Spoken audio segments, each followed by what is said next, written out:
Welcome to the King Tales. Thank you for the love and support. Let's dive in. Months passed, and life slowly settled into a new rhythm.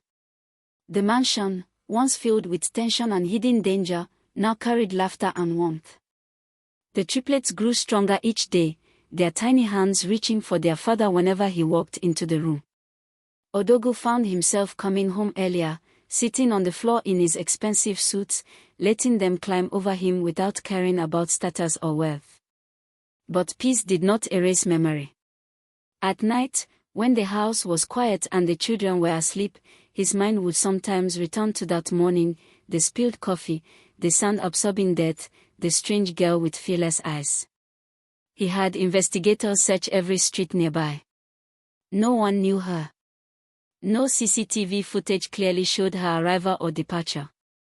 It was as if she had stepped out of thin air and vanished back into it. One evening, while driving back from work, Odogu saw a small crowd gathered near a roadside market. Something inside him told him to stop. He stepped out of the car and walked closer. An old woman was arguing loudly with a food vendor, accusing him of cheating her. People laughed and ignored her. Then Odogu saw her.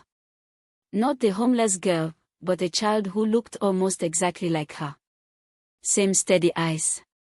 Same composure.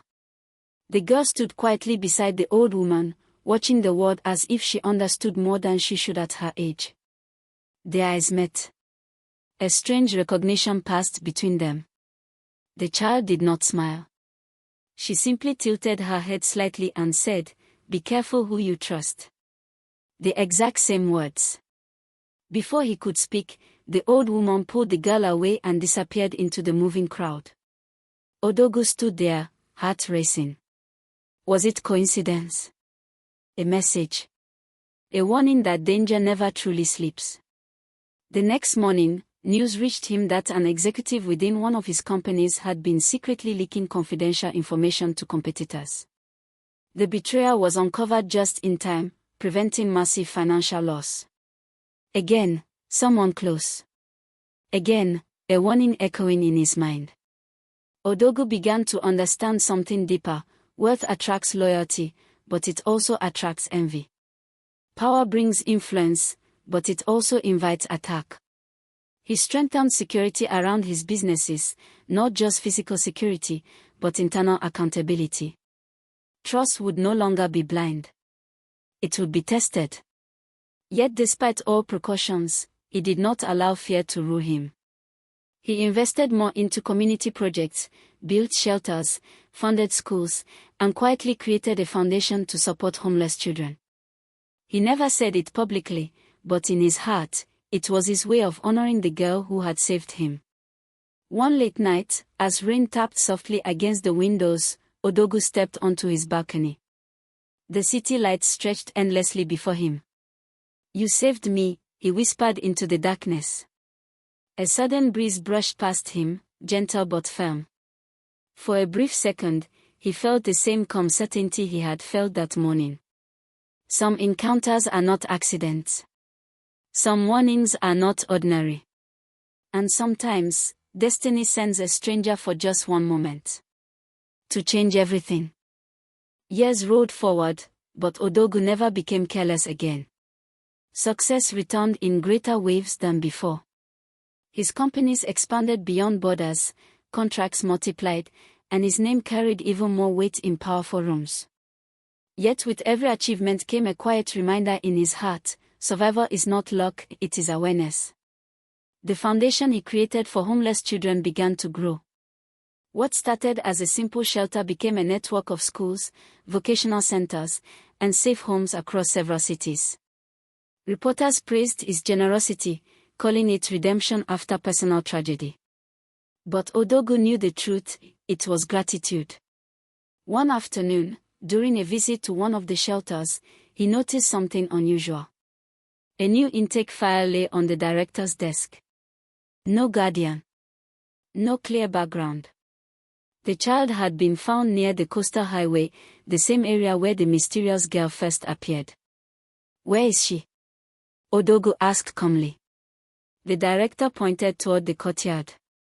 Odogu stepped outside. There she was. Not a child this time. A young woman, perhaps 17 or 18, standing beneath a tree. Her posture was familiar. Her eyes carried the same unsettling certainty. Their gazes locked. "You found me," she said quietly. Odogu felt his breath slow. "Who are you?" She smiled faintly. "Someone who pays attention." He took a step closer. "You saved my life." She tilted her head. "You saved many more after that." That was the point. Confusion and curiosity mixed inside him. Why me? Why that day? She looked toward the horizon. Because power without awareness destroys.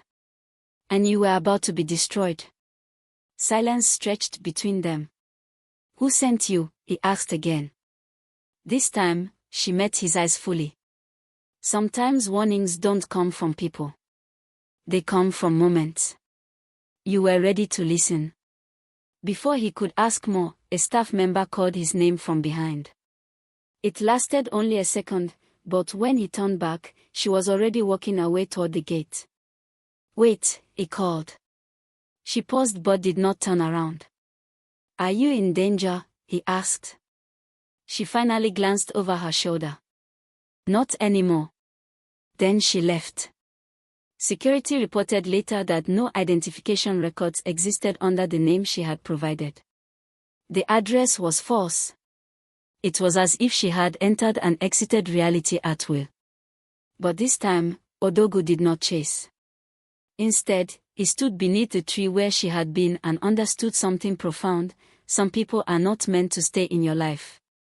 They are meant to redirect it. That evening, as he sat with Ola and the now older triplets laughing around the dinner table, Odogu felt no fear, only clarity. Betrayal had tried to end him. Greed had tried to suffocate him. But awareness had rebuilt him. And somewhere, in the vast and unpredictable movement of life, he knew she was still watching, not to interfere, not to control, but to ensure he never forgot the lesson. Trust wisely. Love deeply. And never ignore a warning that feels like destiny. The story of Odogu did not end with survival. It evolved into legacy. Legacy did not arrive loudly. It grew quietly, through decisions, through discipline, through the kind of wisdom that only comes from surviving betrayal. As the years passed, Odogu's name became more than a symbol of wealth. It became a symbol of reform. He introduced strict transparency systems in all his companies. Every transaction required dual authorization. Every senior executive underwent routine audits.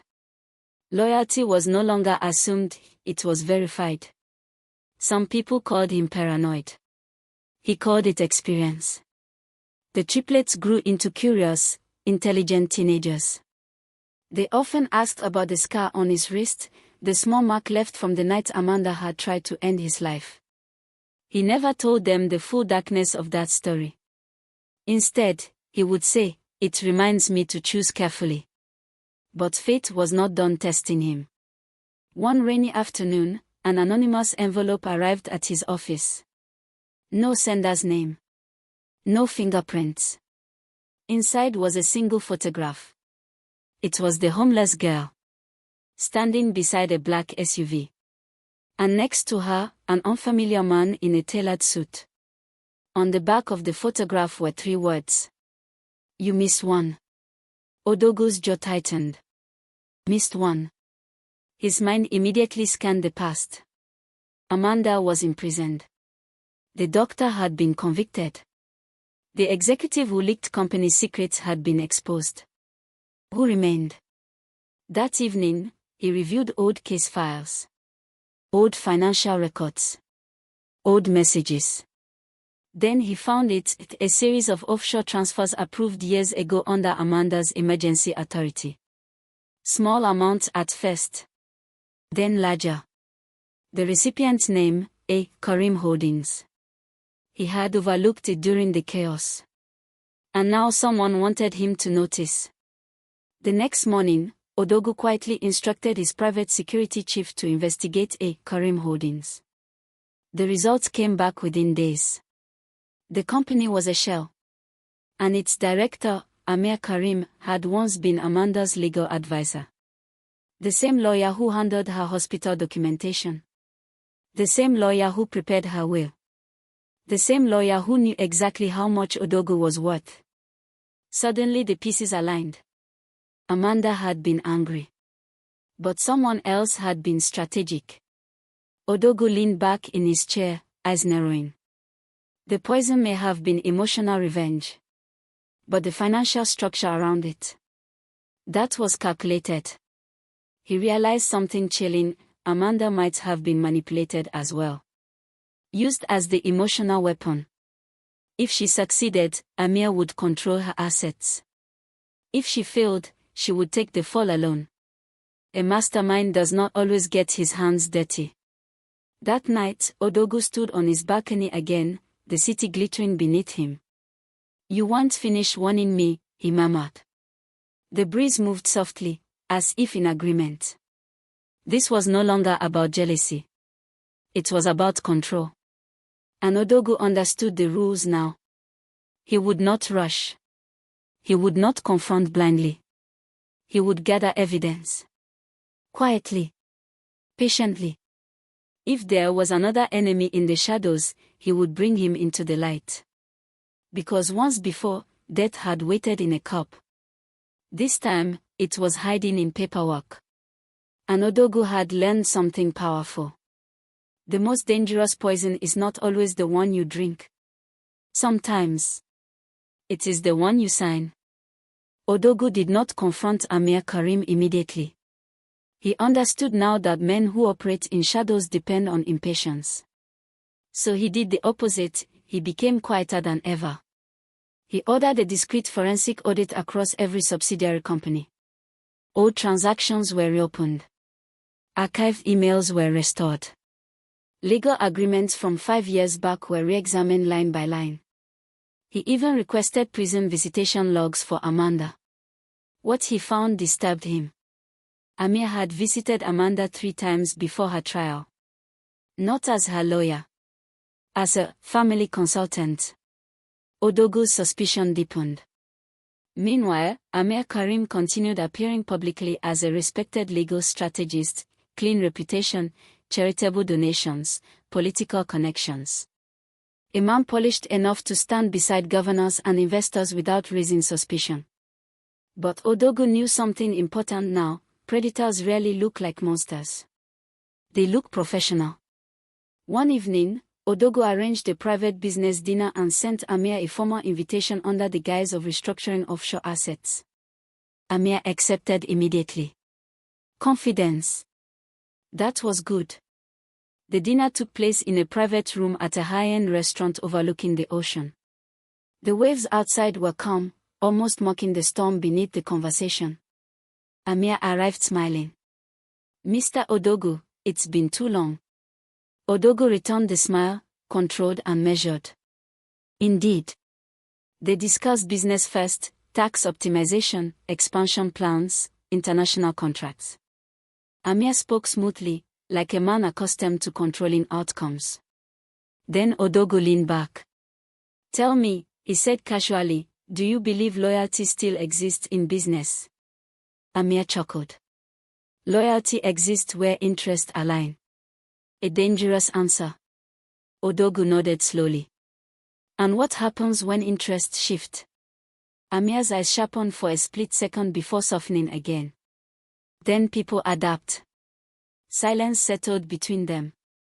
Odogu placed a thin folder on the table and slid it forward. Amir opened it. Inside were copies of the offshore transfers, visitation records, and a timeline connecting Amanda's legal paperwork to his firm's shell companies. For the first time that evening, Amir's confidence flickered. "You're accusing me?" he asked lightly. "No," Odogu replied calmly. "I'm confirming." Another silence. Amir closed the folder carefully. "You have no proof of intent?" Odogu smiled. "Not yet." Amir stood up slowly. Be careful, Mr. Odogu.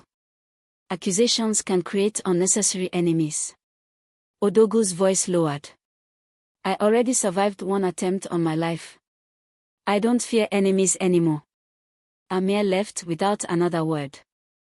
The next morning, Odogu's security team reported something alarming. Amir Karim had booked a one-way international flight. Departure, midnight. Odogu acted immediately. He forwarded the complete evidence file to federal investigators and activated legal injunctions freezing every asset connected to A. Karim Holdings. Midnight came. But Amir never boarded the plane. Authorities intercepted him at the airport terminal. Financial crimes. Conspiracy. Money laundering. As the news broke days later, analysts uncovered a wider network: corporate manipulation, blackmail, hidden investments tied to vulnerable executive spouses. Amanda had not been the architect. She had been a piece.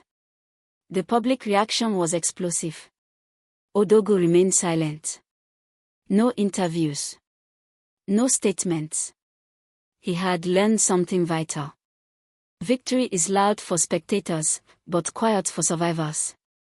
That evening, as he returned home, his triplets ran toward him, now tall enough to reach his shoulders. Ola stood at the doorway, steady as always. He embraced them, feeling something deeper than triumph. Clarity. Later that night, while reviewing the day's events, a small envelope was delivered to his residence. No sender. Inside was a single note. You see clearly now. No signature. But he didn't need one. Odogu stepped onto the balcony once more. For years, he had searched for the mysterious girl. Now he understood. She was not there to fight his battles. She was there to sharpen his vision. Power had once made him comfortable. Betrayal made him alert. And awareness made him unstoppable. The city lights shimmered below, vast and alive. This time, there was no fear. Only readiness. Because Odogu knew something most powerful men learn too late. Danger does not disappear. It evolves. And so must you. Time moved forward, but Odogu no longer measured life in years. He measured it in patterns. Every betrayal had followed a pattern. Every warning had broken one. After Amir's arrest, investigators uncovered files linking him to several powerful individuals, business tycoons, politicians, even foreign investors. Quiet settlements began happening behind closed doors. Reputations were saved. Careers were reshaped. The public saw only headlines. Odogu saw the system. Corruption was not a single man. It was a web. And someone, somewhere, had just lost a valuable piece when Amir was taken down. 3 weeks later, Odogu's head of security delivered troubling news.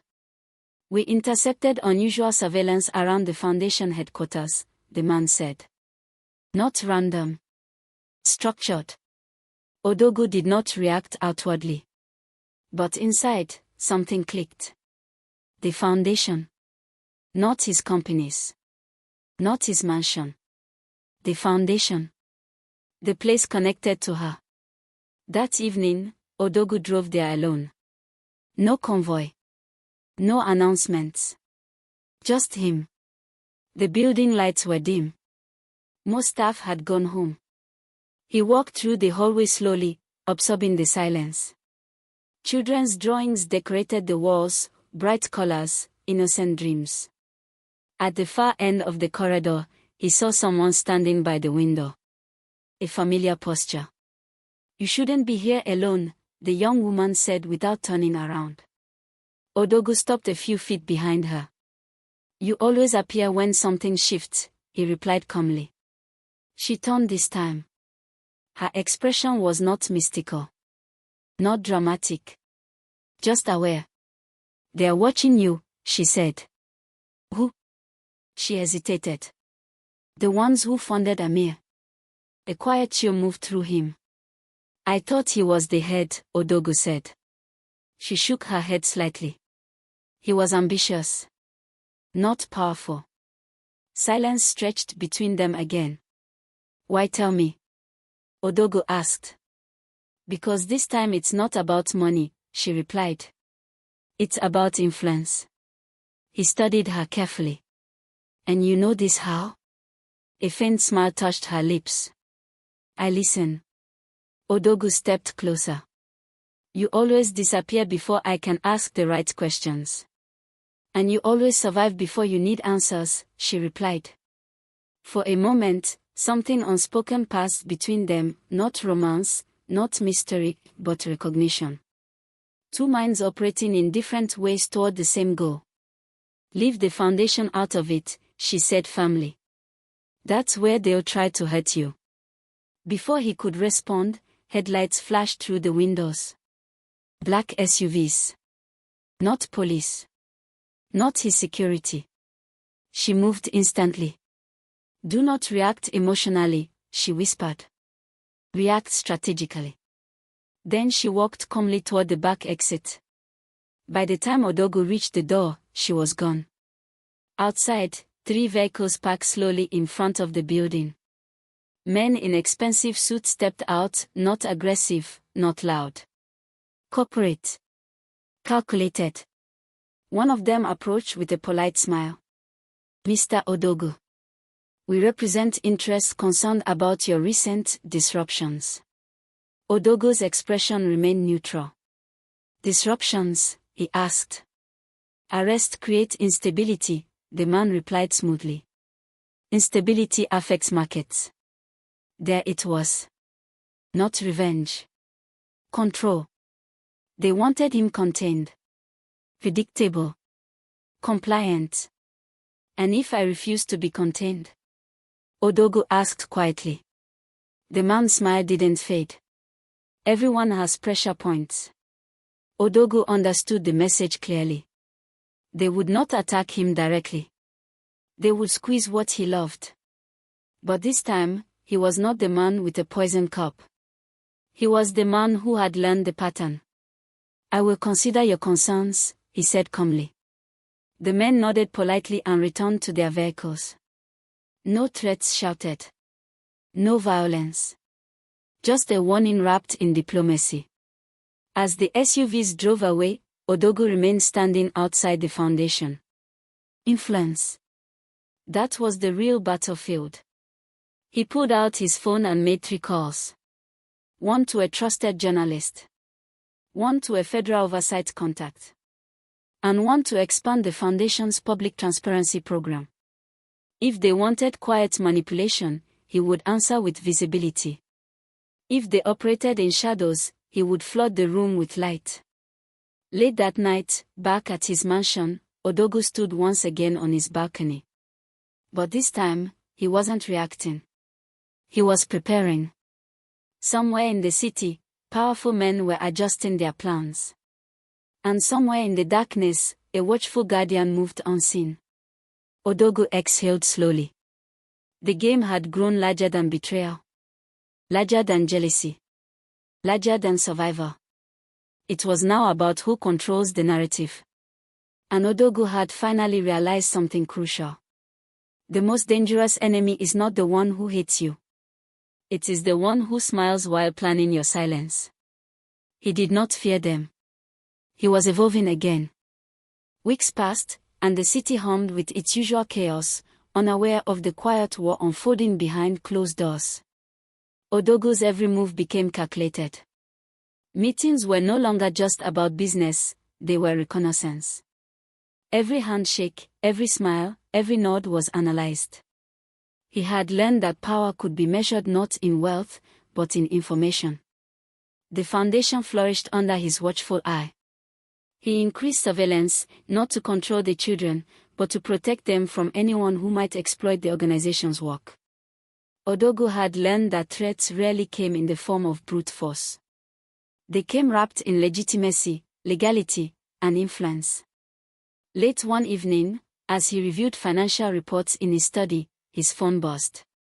An anonymous message appeared. You see the surface. We control the depths. Are you ready? No sender. No number. Just the message. Odogo's eyes narrowed. This was no longer about Amanda, no longer about Amir Karim. This was bigger. A network he had barely glimpsed. A force operating far beyond his knowledge, waiting for cracks to exploit. He tapped a reply. I am ready. Then he stood and walked to the window. The city lights stretched endlessly. Somewhere in the shadows, decisions were being made, plans to disrupt, to manipulate, to control. But Odogo had learned patience. He had learned foresight. He would not act impulsively. He would let them reveal themselves, one move at a time. The next morning, a quiet knock came at the mansion. A courier delivered a plain envelope with no markings. Inside, a single sheet of paper, a map of the Lagos Calabar corridor with red X's marked along his project sites, water treatment facilities, and business offices. The handwriting was neat. Precise. Cold. Odogo traced the marks with his finger, studying the pattern. This was a warning, not a threat. They wanted him anxious. Distracted. Off balance. But Odogo smiled faintly. He had survived poison. He had survived betrayal. And now, he would survive strategy. He called Ola into the study. The game is bigger than before, he said calmly. It is no longer about personal vendettas. It is about influence, about control. And we must be ready.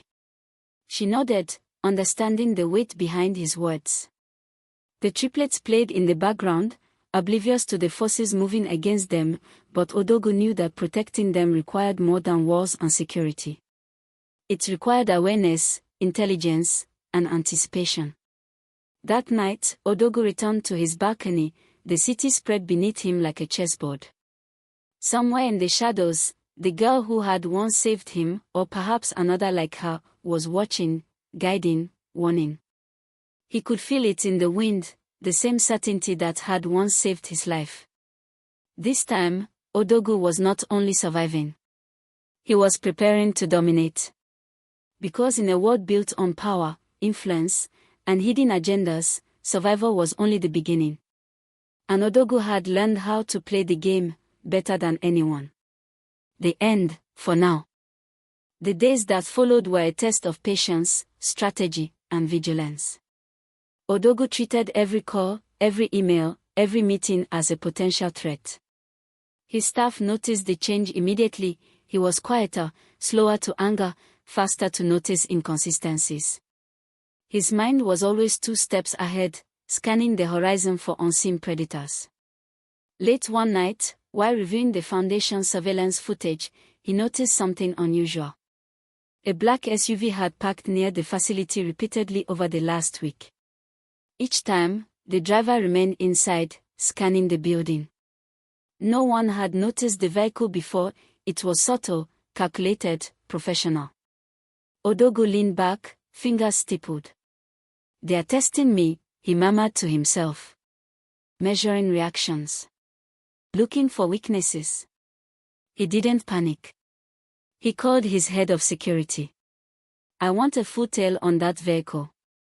All movements. Any connection to corporate or government records. I want names, faces, addresses." Within hours, a dossier landed on his desk. The SUV belonged to a shell company registered under a woman's name, Zara Ik, a shadowy consultant who appeared in multiple corporate networks, often just long enough to leave a mark before vanishing. Odogo smiled faintly. "Finally," he said. "Someone who knows the game." Meanwhile, the triplets had grown curious about their father's late-night walk. One evening, they asked, "Daddy, why are you always looking at maps and computers at night?" Odogo knelt before them, careful to hide his full plans. "Because the world is full of people who take what isn't theirs," he said gently. "And it's my job to make sure we are safe." The next morning, a discreet message arrived on Odogo's secure line. "We know you are watching. Do not underestimate what is coming." No signature. No sender. Just the chilling certainty that someone, some organization, was moving pieces in a game far larger than Odogwu had imagined. That night, he returned to the balcony. The city lights twinkled like stars, but Odogwu no longer saw beauty in them. He saw a grid, a network, a battlefield. And he knew that surviving his wife's betrayal and Amir's schemes was only the prologue. He thought of the homeless girl, perhaps the original guardian who had intervened all those years ago. She had saved him not just from death, but from being unprepared. Her warning echoed in his mind, "Be careful who you trust." Odogwu whispered into the wind, "I am ready." Somewhere in Lagos, Zara Ik monitored his movements through her own network. She had heard of Odogwu, the billionaire who survived poison, betrayal, and ambition. She smiled faintly. He was no longer naive. That made the game interesting. And so, the war had begun. Not with shouts or swords. Not with poison or lies. But with strategy, shadows, and patience. Odogwu had survived the first battle. Now, the real war had begun. The end of the beginning.